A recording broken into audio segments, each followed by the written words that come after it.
Naghihintay ka ng pensyon mo ngayong buwan at walang pera, walang mensahe, walang abiso, hindi mo alam kung ninakaw, nawala o na-hold at hindi ka lang nag-iisa. Libo-libo na sa buong Pilipinas ang nakaranas nito ngayong Mayo 2026.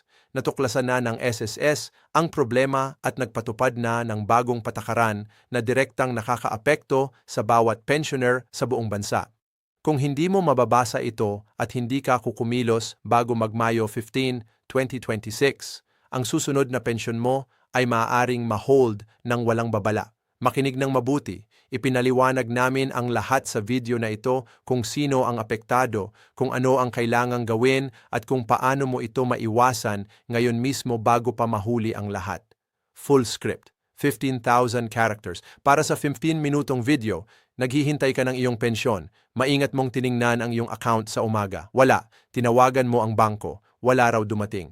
Nagpadala ka ng mensahe sa kaibigan mong pensioner din. Sabi niya, pareho tayo. Wala rin sa kanya. Isipin mo ang pakiramdam na yon. Hindi mo ito ninakaw. Hindi ito nawala sa ere. Nakalagay lang siya sa limbo dahil may isang maliit na detalye sa iyong SSS account na hindi na-update, hindi na-verify at hindi na-confirm.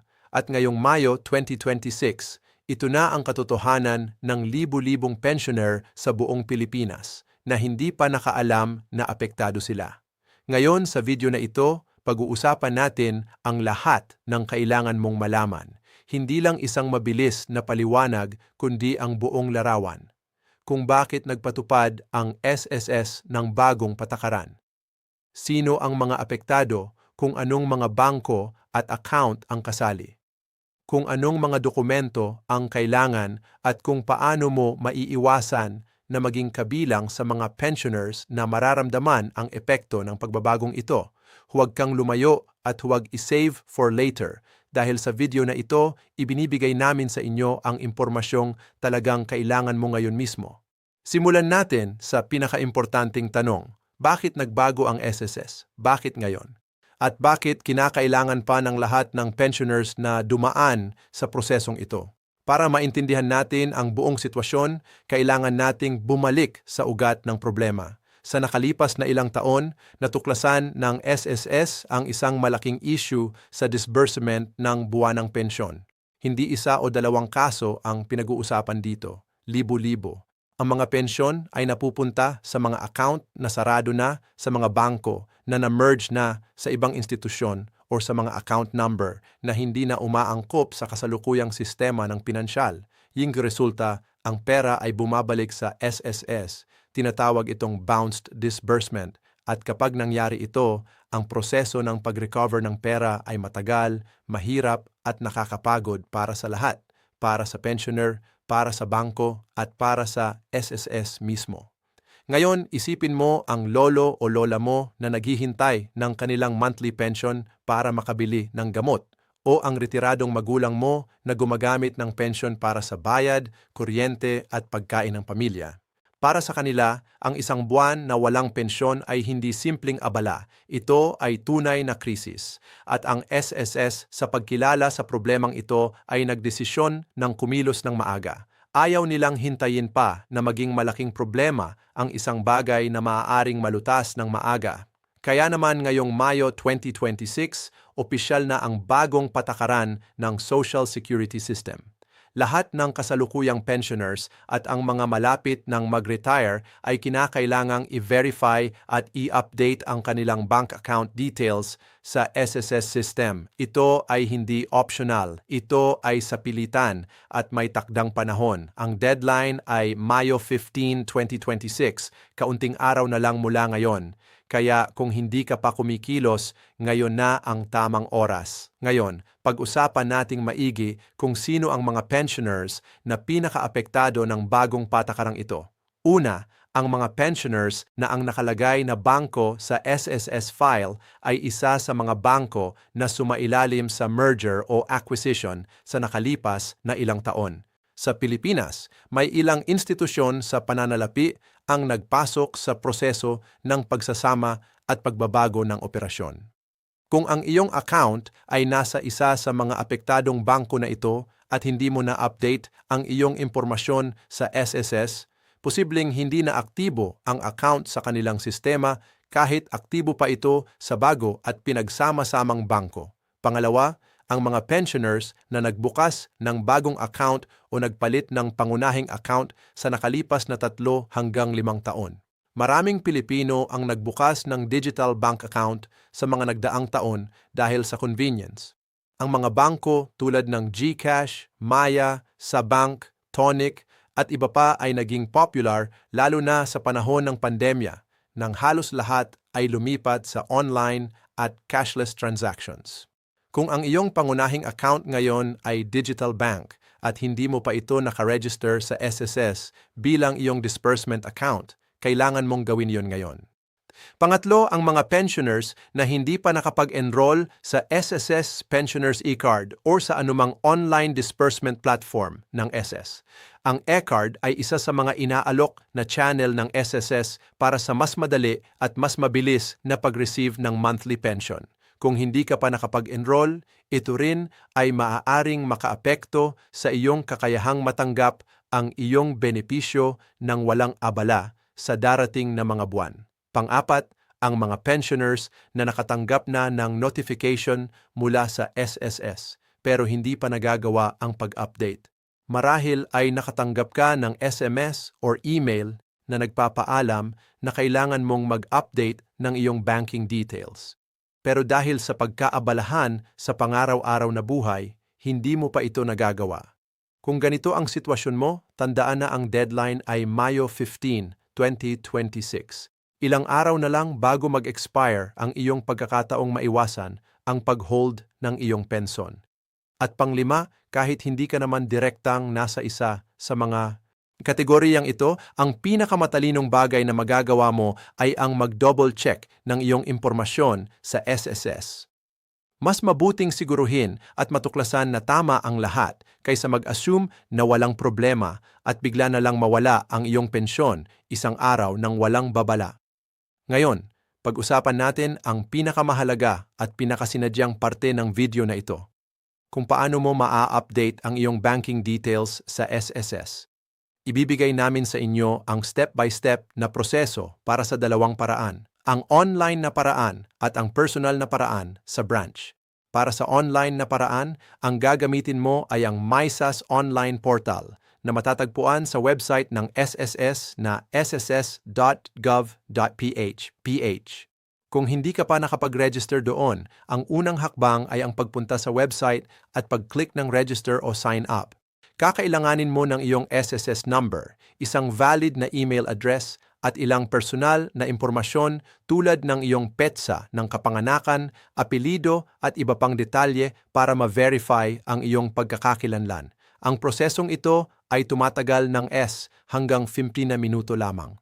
Kapag naka-register ka na at naka-login, hanapin ang section na nagsasabing Update Bank Information or Disbursement Account Enrollment.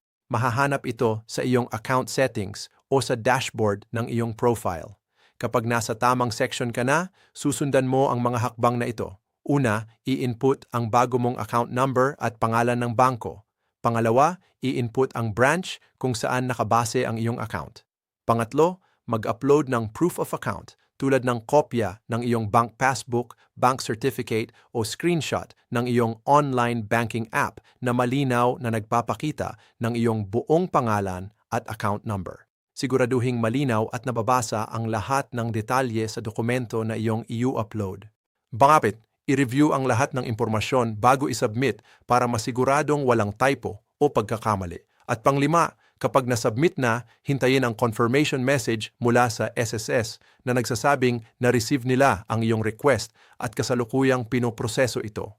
Para naman sa mga hindi komportable sa online transactions o para sa mga walang access sa internet, ang personal na pagbisita sa pinakamalapit na SSS branch ay ang pinakamagandang option. Bago ka pumunta, maghanda ng mga sumusunod na dokumento. Una, 2 hanggang 3 valid government-issued IDs. Halimbawa, SSS card, UMID, passport, voter's ID, driver's license, o iba pang katanggap-tanggap na ID. Pangalawa, ang iyong SSS number. Pangatlo, ang iyong bank passbook o bank certificate na nagpapakita ng iyong account number. pangalan at aktibong katayuan ng account. At pang-apat, ang iyong pinakabagong ITR o pag-acknowledge ng iyong huling pension payment kung meron.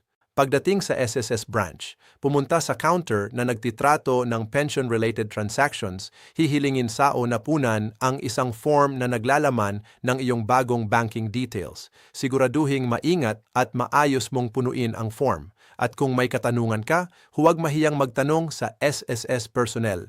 Sila ay laging handa at handang-handa na tumulungin sa inyo. Mahalaga ring malaman ang mga bangko at e-wallet platforms na kasalukuyang tinatanggap ng SSS para sa disbursement ng pensyon. Sa kasalukuyan, ang mga major banks sa Pilipinas ay kasama sa listahan ng mga tinatanggap ng SSS. Kabilang dito ang BDO, BPI, Metrobank, Landbank, DBP, PNB, Union Bank, RCBC, China Bank, Security Bank, East West Bank, at marami pang iba. Para sa mga digital banks at e-wallet platforms, may ilang platform din na tinatanggap ngunit napakahalaga na i-confirm ito sa SSS bago ka mag-update ng iyong account details. Ang listahan ay maaaring magbago depende sa pinakabagong mga kasunduan ng SSS.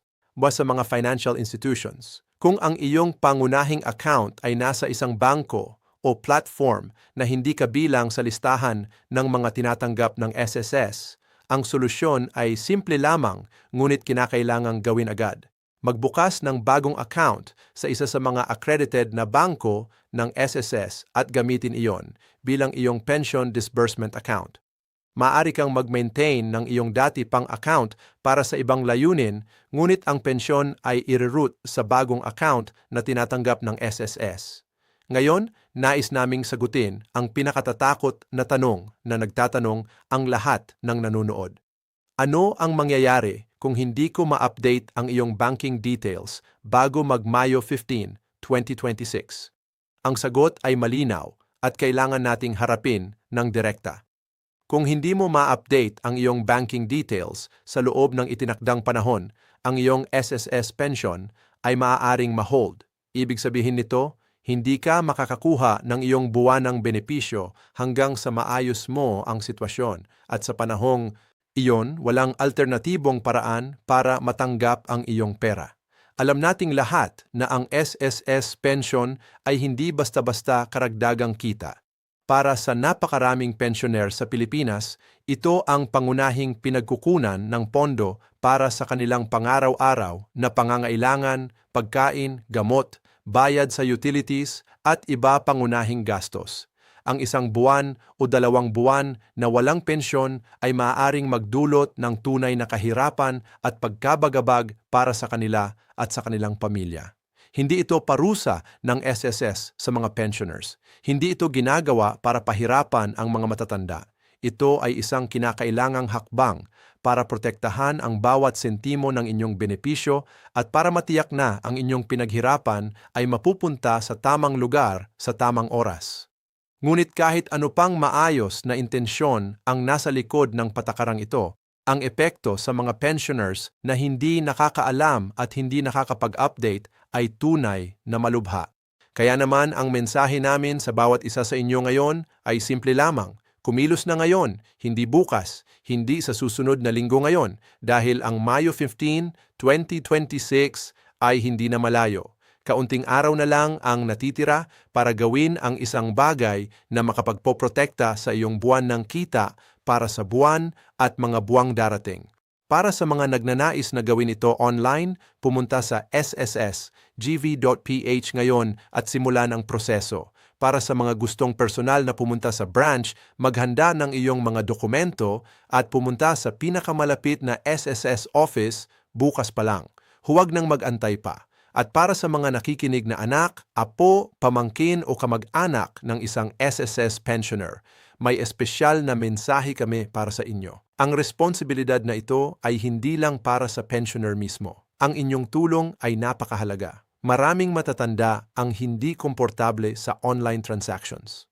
Hindi nila alam kung paano mag-navigate ng website, kung paano mag-upload ng dokumento, o kung paano pangasiwaan ang mga ganitong proseso ng nag-iisa. At doon kayo pumasok. Kung meron kayong magulang, lolo, lola, tiuhin, tiyahin o anumang kakilala na tumatanggap ng SSS pension, kausapin sila ngayon. Tanungin kung nakatanggap sila ng notification mula sa SSS. Alamin kung updated ba ang kanilang bank details at kung kailangan ng tulong, samahan sila sa SSS branch o tulungan silang gawin ang update online. Ang isang maliit na pagtulong na ito ay maaaring makaiwas ng malaking abala at pagkabagabag sa buwan-buwan. Bago natin tapusin ang video na ito, nais naming ibigay sa inyo ang maikling buod ng lahat ng puntong tinalakay natin ngayon. Una, ang SSS ay nagpatupad ng bagong patakaran na nag-aatas sa lahat ng pensioners na i-verify at i-update ang kanilang bank account details sa SS system. Ang deadline para dito ay Mayo 15, 2026. Pangalawa, ang mga pangunahing apektado ay ang mga pensioners na ang nakalagay na bangko sa SSS ay sarado na o na-merge na, ang mga nagpalit ng account sa nakalipas na 3 hanggang 5 taon at ang mga lumipat sa digital banks na hindi pa naka-enroll sa SSS disbursement. Pangatlo, ang paraan ng pag-update ay maaaring gawin online sa pamamagitan ng MySS portal sa ss.gov.ph o personal sa pinakamalapit na SSS branch. Pang-apat, ang mga dokumentong kailangan ay valid IDs, SSS number at bank passbook o bank certificate. At panglima, ang mga bangko na tinatanggap ng SSS ay kinabibilangan ng lahat ng major banks sa Pilipinas kasama ang ilang digital banking platforms na kailangan pang i-confirm sa SSS. Ang SSS pension ay hindi basta-basta benepisyo. Ito ang bunga ng iyong mga taon ng pagtatrabaho, ng iyong bawat kontribusyon, ng iyong mga pagsakripisyo para sa mas maginhawang buhay pagdating ng panahon. Hindi mo dapat hayaang isang simpleng administrative requirement ang makaharang sa iyong pag-enjoy ng benepisyong iyon na tagal mong pinaghandaan. Ang update na ito ng SSS ay narito na at ang pinakamatalinong bagay na magagawa mo ay harapin ito ng direkta, kumilos ng maaga at tiyakin na ang iyong impormasyon ay tama, kumpleto at updated sa SSS system bago ang Mayo 15, 2026. Mag-login sa MySS portal ngayon o pumunta sa pinakamalapit na SSS branch o kausapin ang iyong pamilya para matulungan kayo. Gawin ito ngayon. Dahil ang iyong pensyon ay naghihintay at ang tanging bagay na pumipigil sa iyo na matanggap ito ng maayos at tuloy-tuloy ay ang isang simpleng update na kaya mong gawin ngayon mismo. Kung nakatulong sa inyo ang video na ito, huwag kalimutang i-like at i-subscribe sa aming channel para lagi kayong may pinakabagong balita at impormasyon mula sa SSS, PhilHealth, Pag-ibig at iba pang ahensya ng gobyerno na direktang nakakaapekto sa inyong buhay at sa buhay ng inyong pamilya. I-click ang notification bell para hindi kayo makapalampas ng kahit isang importanteng update at ibahagi ang video na ito sa inyong mga kaibigan at pamilya. Baka may taong mahal kayo na kailangan ring marinig ang impormasyong ito ngayon. Salamat sa inyong pakikinig at hanggang sa muli.